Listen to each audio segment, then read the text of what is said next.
Mga kababayan, kamusta po? Si Kamano po, muling na namang nagbabalik para komentuhan po kayo dito po sa Tambayang Makabayan. At mag-umpisa na po tayo mga kababayan, umpisa na po natin at komentuhan po natin ito pong pastor na congressman ng 6th District po ng Maynila na hindi po nanalo. Nanalo lang po yata ito sa Comelec. Pero ngayon ay ubod po ng tapang. Napakatapang po mga tambay at gusto pang gayahin daw po ang Indonesia at Malaysia. At nagtataka rin po siya mga kababayan. Bakit daw po yumayaman ang mga China mga kababayan? Nagtataka pa siya. Kung kami nga, kung si Kamano nga nagtataka, hindi naman kayo Chinese na negosyante. Pero nagsisiyaman din kayo. Nagiging bilyonaryo pa kayo. Hindi po ba, pastor? Nagtatanong lang. Nagtaka pa. Kami nga nagtataka eh. Bakit kayo nagiging bilyonaryo? Bakit kayo nagiging milyonaryo? Magkano lang sweldo ng congressman? Kay gaganda pa ng mga alahas, mga relo, mga sasakyan. Hindi ba dapat kami magtaka? Di po ba? Ang mga Chinese puro negosyante. Sa bagay, mga kabayan, ang mga politiko rin kasi negosyante. Ginagawang negosyante at gatasan. Tayong mga Pilipino. Yun ang negosyo nila. Hindi po ba? Mga kabayan, umpisahan po natin dito po sa napakatapang na si Abante. Ibang klase.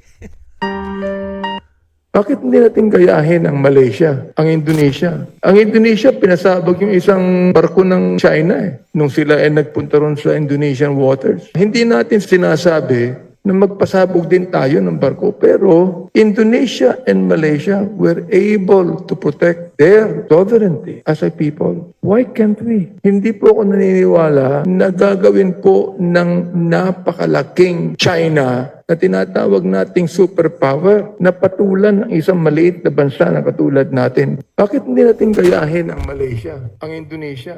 Ang Indonesia, pinasabog yung isang barko. Magpapasabog ka ng barko. Di pasabugan ka rin nun. Yung water canyon nga, wala kayong magawa eh. Binobomba ng water canyon ng ating mga Coast Guard. May nagawa ba kayo? Tubig lang yun. At gusto mo pang magpabagsak at magpasabog ng barko nila. Ibang klase itong si Abante, mga tama. Ibang klase ito si Abante, napakatapang. Ibang klase. Ang tanong, mga kabayan, meron po ba kayo nagawa para palakasin ang ating Coast Guard? Marami ba tayong mga barko sa panahon ninyo? Sa panahon lang ni dating Pangulong Duterte, naging moderno ang kagamitan ng mga Coast Guard. Napakarami. Pati po ang AFP at PNP. Ngayon po ba, marami po ba kayo naipundar? Marami. Puro pera sa mga Bolt dinadala umano sa Bolt. At karamihan pa nasa ibang bansa pa yata. Hindi kaya? At nagtataka rin po si Abante mga tambay, bakit daw po ang China? Napakahirap naman daw po, marami daw po mahihirap sa kanila. Bakit daw po ang mayayaman ay hindi naman daw po ganun karami sa China. Mas marami daw po ang mahirap. Sa atin po, baliktad eh. Mas marami po ang mga politiko na ubod ng yaman. Hindi po ba? At ang mga Pilipino na sinasabing trabahante lang sila, naghihirap. Baliktad po sa atin. At hindi po nagninegosyo mga politiko ha. Walang negosyo yan, mga bayan. Ibang klase. Well, look at this. Nagtataka nga ako kung bakit ang karamihan ng mga Chinese na nagpunta rito may pera eh. Samantalang doon sa China, naghihirap po ang mga tao doon. Ang mayaman doon yung members lamang ng Politburo na wala pang 3 million. Subalit karamihan ng agricultural lands ng China mahihirap. They cannot even own their lands. They cannot even build their own houses. Nakakapagtaka kung bakit napakaraming Chinese ditong galing sa mainland China nangayaman. Kailan po kayo last na nagpunta ng China? China? Ay, hindi na po ako napupunta ron. Mula nung binubuli tayo eh. Oo, hindi na ako napupunta doon. Yung last na nagpunta po kayo. Years na po yun eh. Taon na. Kaya Hindi Madam na po Speaker, ako I would napupunta. understand na sinasabi po niya na walang mga bahay, may ng agrikultura, Madam Speaker, dahil matagal na. Siguro alam naman niya yan. Ang China po ay pangalawa na sa ating GDP sa buong mundo. Nagtataka nga ako kung bakit ang Nagtataka pa, mga negosyante ang China. Ang mga Chinese ay negosyante. Mas nagtataka kami, Abante. Bakit yumaman ka? Magkano lang sweldo ng pastor? Magkano lang ang sweldo ng isang congressman? Pero ang mga luxurious mo, ubod ng dami yata. Napakamamahal pa ng iyong sasakyan yata. At grabe yata ang iyong mga mansyon. Pag-golf-golf lang po yata tayo. Hindi po ba? Kaya nga po si Cara David ay nananalangin po sa mga magnanakaw na politiko sa ating bansa. Bilib na bilib pa sa China, mga bayan. Ang mga Pilipino nga, bilib na bilib sa inyo eh. Pagka pumasok ang congressman, mahirap ka lang, pangkaraniwang tao ka lang. Isang taon, nakakabili na ng magarang sasakyan. Pangalawang taon, nakapagpupunda na ng kondominium. Pangatlong taon, meron na asyenda. Unbelievable. Lalo na pag dumami pa termino. Hindi po ba? Kaya nga po itong kababayan natin, ito po ang nababagay sa kanila, mga kababayan. Ganitong klase po ang mga politiko sa atin, kahit payata pastor ka, umano. Ito po, mga kababayan, ang sinasabi po ng batang AI tungkol po sa mga politiko at si Jowa. Pakinggan po natin at bagay na bagay po ito sa kanila. Umuugong na naman ang... Baby, ano ang pagkakaiba ng jowa sa politiko? Yung jowa mo, pag nangako, ikaw lang ang pinaasa. Ang politiko, pag nangako, buong bansa ang ginagawa niyang tanga. Baby, ano ang kaibahan ng politiko sa kape? Ang kape may 3-in-1, ang politiko 3-in-1 din. Magnanakaw, sinungaling, makapalang muka. Baby, ano ang kaibahan ng politiko sa isang tiyanak? Ang tiyanak, iiyak muna bago umatake. Ang politiko, ngingiti muna sa'yo bago ka nakawan. Baby, ano ang pinagkaiba ng politiko sa balot? Ang balot, masarap kahit pangit tingnan. Ang politiko, maganda lang tingnan sa poster. Pero ang sistema, bulok na. Baby, ano ang kaibahan ng politiko kay Dracula? Si Dracula, sa dugo mo lang interesado. Ang politiko, interesadong higupin pati kinabukasan ng apo mo. Baby, ano ang kaibahan ng politiko sa isang prutas? Ang prutas pag hinog, nahuhulog. Ang politiko kahit bulok na ayaw bumitaw sa pwesto. Baby, ano ang pagkakaiba ng politiko sa hilaw na mangga? Yung mangga pwedeng piliting pahinugin yung politiko. Ilang termino na hilaw pa rin sa serbisyo pero hinog na sa kurakot.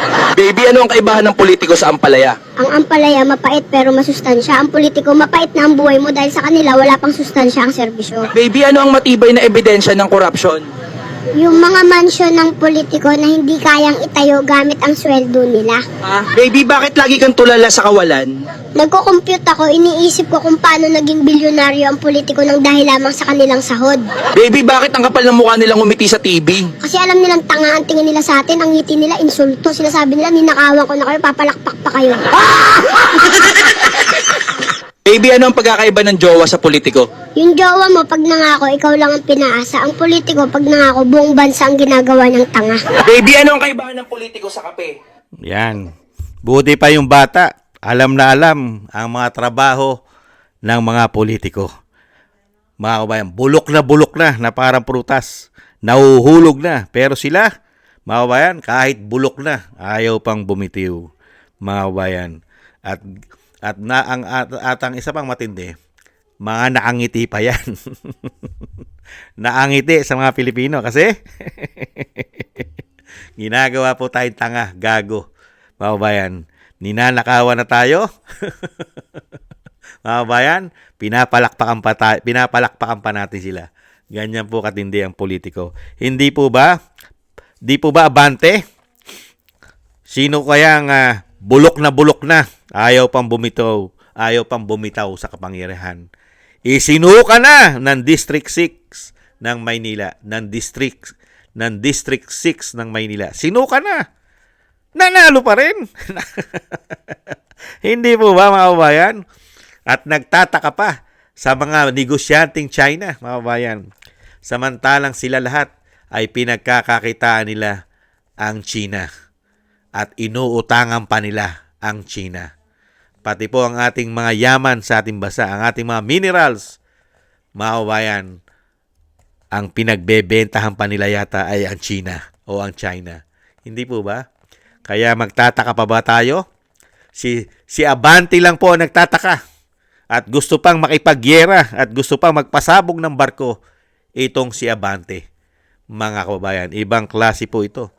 At kung yan po ang plano ni Abante, mauna ka na. Mauna ka na magpasabog ng barko. Ibang klase ka. Sumunod ka na. Yung lahat ng naniniwala kay Abante at lahat ng miyembro niya, sumama na kayo kay Abante. Magpasabog kayo ng barko. Umano. Hindi po ba? At yung mga Chinese o mga Chino, yan po, nagtataka po sa inyo si Abante, bakit daw kayo nagsisiyaman? Pag pumunta po rito sa Pilipinas ay kayayaman. Nagtataka pa, yung mga negosyante yon. Mas lalo kami nagtataka. Ibalik po natin ulit. Hindi po ba tayo nagtataka? Si Abante yumaman yata ng yumaman, pero hindi naman negosyante. At hindi naman po siya Chino.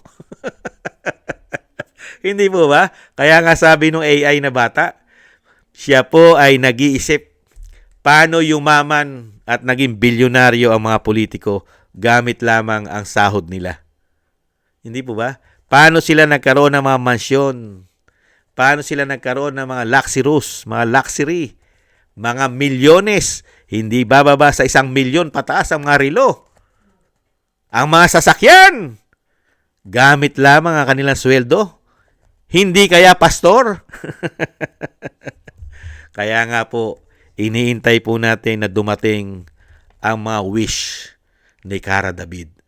At syempre po, nananalangin po tayo na sana po ay mapabilis ang pag-upo ni Inday, ni Vice President, para po magkaroon naman po ng katarungan ang ginawa po nilang kawalanghyan pagnanakaw sa ating bansa.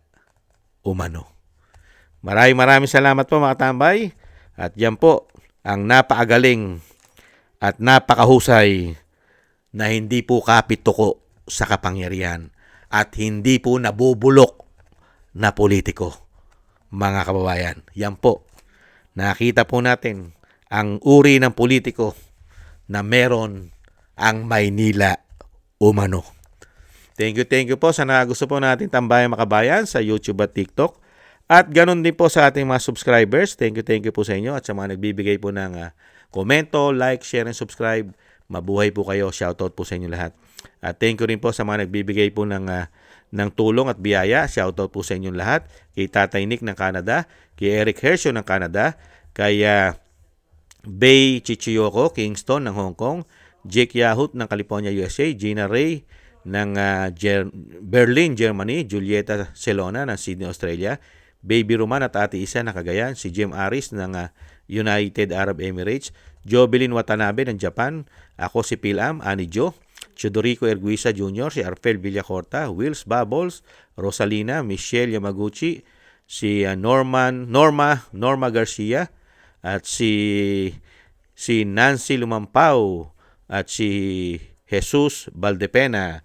Ingat-ingat po kayo mga kabayan, lalo-lalo po sa inyo po mga paggawa. Shoutout po sa inyo. Thank you po. At syempre po, God bless po sa inyo lahat. Ingat-ingat po kayo. At tis-tis lang po tayo. Bye-bye!